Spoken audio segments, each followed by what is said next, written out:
আপনারা মনে কষ্ট পাইছেন, এটার জন্য আমি আন্তরিকভাবে দুঃখিত। আমি মাদ্রাসা পড়াশোনা আমি এইভাবে মনে কষ্ট দিতে চাইনি। যারা মনে কষ্ট পেয়েছেন আমি এটার জন্য দুঃখিত। এভাবে বলা ঠিক হয় না। হ্যাঁ, এভাবে বলা ঠিক হয় না। আজকে যুগান্তরে যেভাবে আসছে আপনার বক্তব্য অনেক ছিল। হ্যাঁ, কারণ আমরা আগে ক্লিয়ার করেছি, ঠিক না? এবং আপনারা আমাকে ক্ষমা সুন্দর দৃষ্টিতে দেখবেন।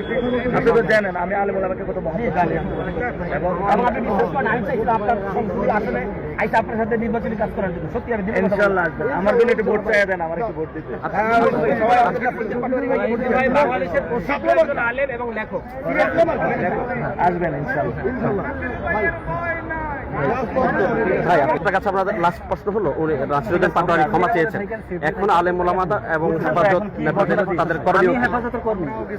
এগুলা ভুল বলা মানে এই বিষয়ে উনি যেহেতু ক্ষমা চেয়েছেন, এটা নিয়ে আর কোনো আমার ধরনের দৃষ্টিতে এটা তাকে ক্ষমা করে দেওয়া উচিত। কেউ যদি ভুল করে, ভুল করার পরে যদি সে মাফ চায়, তাকে ক্ষমা করে দেওয়া উচিত। ভুল করার পর আর কিছু থাকে না। তিনি যেহেতু মিডিয়ার সামনে ভুল করেছেন, মিডিয়ার সামনে